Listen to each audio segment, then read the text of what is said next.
you're living in California, right? I want to read this. You just tweeted this, okay? California.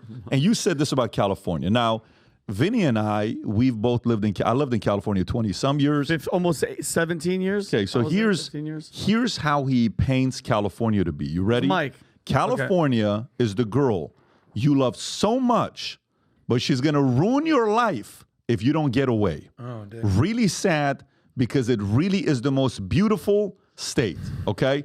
Now, Mike, I've seen you also tweet and you'll jump into chats and defend all sides, right? Love story. Yeah, you'll defend the left, liberal, and what about this and what about that, and you'll jump in Elon stuff. You'll jump in a bunch of people's stuff, right?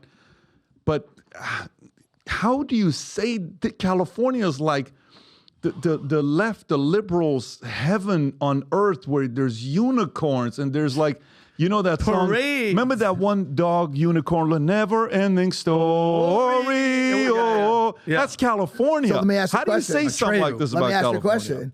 Why do you think I made that tweet? That tweet is exactly evidence of the California that you're describing. Yeah. I fell in love with California. I fell in love with that state. I mean, Dana White, one of the most, right-leaning, conservative, free speech, free think, anti-establishment people, will say that California is the most beautiful state in the country. The most, hands down, the most beautiful state in the country. Yeah. I remember when I went there. He also said that Miami is the new LA. Hold on a second. Okay, let me get to that. Go ahead. But by the way, they got to update that picture, Dana. I don't appreciate that. Dana, that's good. A lie. No, he's way better looking. We're getting on. Well, I'm going to call Wikipedia. By the way, 50 pounds ago. I had dinner with Dana 2 nights ago in Vegas. He does not look like that. Of course not. He looks 10 years younger. Does Wikipedia lean left yet? Because they're not the founder, but the current Wikipedia. The current one, but go ahead, finish your story. You're Your saying Wikipedia was great, by the way. Yeah, I learned a lot from it. 5'8" though. Yeah, 5'8". But I went out there for the first time, I think, in 2016, and was greeted by a coastline, by palm trees, by hills, by a environment that was alien to my eyes, that had been locked into a hell of an existence for a decade. And I saw this place that was creative, that was warm, that was just all encompassing of the dream that we have as creatives in this country. And I fell in love, and I said, I will at the very least live here, but I probably will die in this state.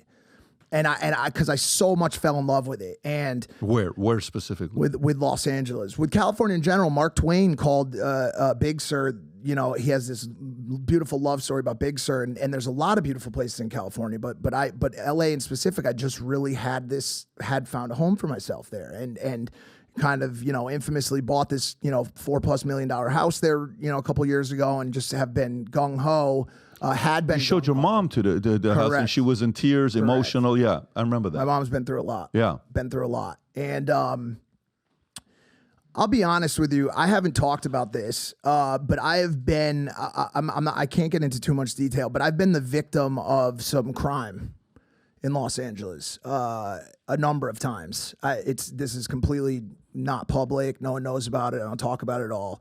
But crime that is perpetrated by some of the most ass-backwards policies that could ever be fucking imagined. I mean, just disgusting catch-and-release policies that almost reward criminal behavior in a way that does not even begin to make sense. Like who...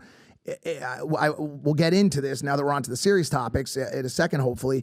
Similar to the situation at the border, who the fuck thinks that these policies make any sense? Disgusting. It used to be I committed crimes. I had to go to court. I was on, a very short leash so that if I did anything wrong again, I was going to do a 5-year prison sentence. I was given a little bit of leniency by people who believed in me and put me into substance abuse programs and helped me along the way.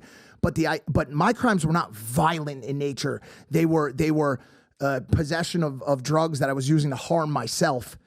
These people in Los Angeles, and New York City and some of these other places. And well, yes, let's all agree, a lot of blue states. I'm happy to talk about policies in a solitary nature and discuss each policy. It's important for people to hear the fact that you probably identify yourself as a blue yourself. No, not.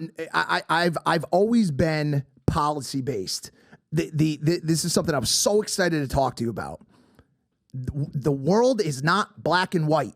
If you subscribe 100% wholly to the right or the left in every single one of their policies, you're lying. You're lying to yourself. You're not being truthful to yourself, because there are policies that exist. There are thousands of policies, and you're telling me that someone on one side of the aisle has gotten all of them right, with the exception of none. Like, would you say that that's the case? I'm fully there. Okay. Yeah.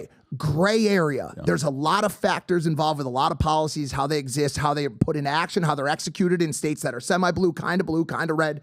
There's so much meat there that to be able to say, I am this side or that side, which people do, which too many people are doing nowadays, is disgusting. I consider myself nowadays to be moderate right.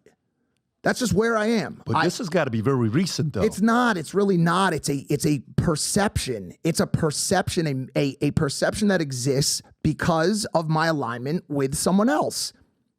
It is.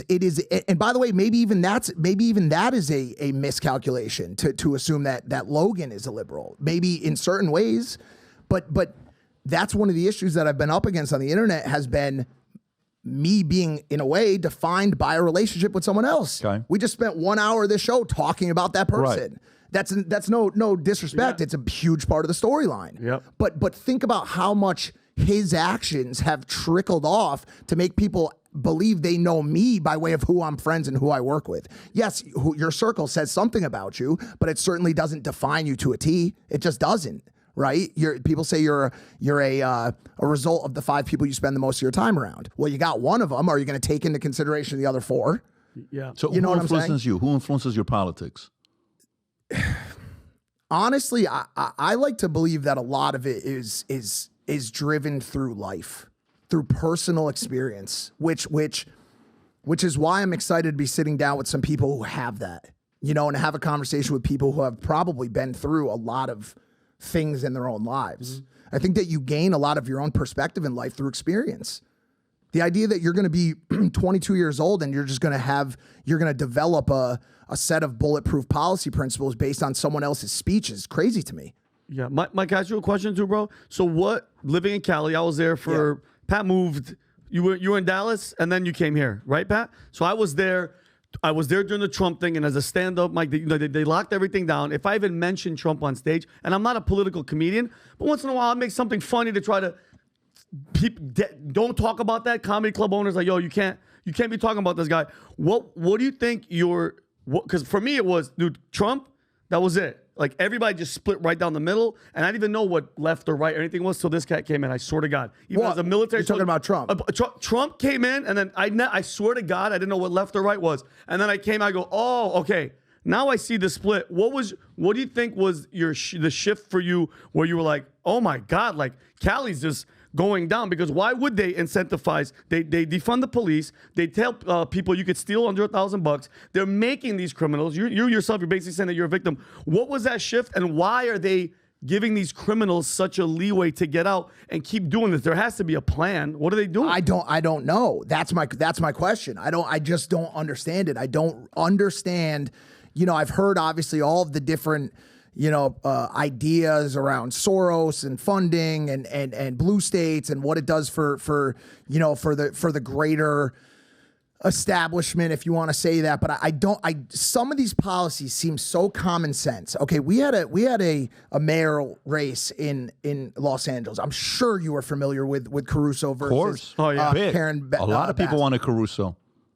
I'm going to his house. Yeah. I'm going to, the founder of Netflix, was it? The CEO Hoffman of or Hastings? Reed Hastings? Yeah, in Beverly Hills, hosting these things. Right. I'm looking around me. All of these people who seem to represent every working class, celebrity class, money class. I'm saying to myself, every single person is behind this guy because of how bad this city is right now. The homelessness, the crime. Behind Caruso. Everybody. Right. We were all there. I'm looking around me and I'm looking at the numbers start to creep up. And by the way, left, right, center, they were behind Caruso. Caruso was one of those mayors that actually people from the left, even Hollywood, were kind of sick of it. We kind of like this guy. Yeah. Because he was, I like to say that he was Trump without the theatrics.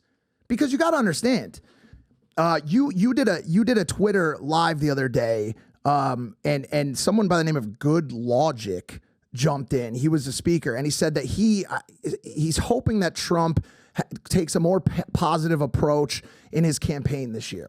More positive, a little bit more relaxed in his visceral towards the media and everybody, ferociousness towards everyone, right? Yeah. And I agree wholeheartedly. I think very similar to what I call Tate 2.0.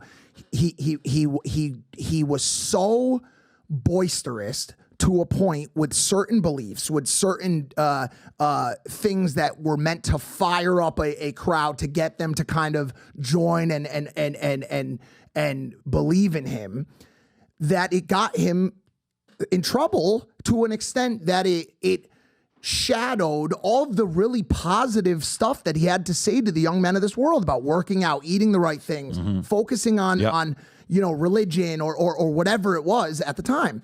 And I think, in a lot of ways, Trump really needs to look at the fact that he has a base that is locked in. 100%. He doesn't have to do the reporter thing anymore. He doesn't have to call people fat. He doesn't have to do that. In fact, I believe that's some of the stuff that works against him as he continues to try to garner the moderate right. Because listen, like, he's got his side locked in. MAGA's ready to rock. They're ready to go. You know what I'm saying? But he doesn't need just the anti-establishment. He needs a good chunk of the establishment as well. And I think that the rhetoric calm down that Tate fashioned is important for Trump in this election as well, or at least will behoove and benefit him. And so why I say that is because Caruso, business owner, billionaire, owns the Grove, owns a bunch of commercial real estate, but was soft-spoken. I want to do this. I want to help these people. I have a plan. This is my plan. None of the bullshit. None of the you're fat, you're a whore, any of that type of shit. That's paraphrasing, right? But that type of visceral. Didn't do it because I think he knew that, but now you look at the results and he lost. So I don't know. Yeah, I don't know what. I don't know what the right thing was. So if you like this clip and you want to watch another one, click right here. And if you want to watch the entire podcast, click right here.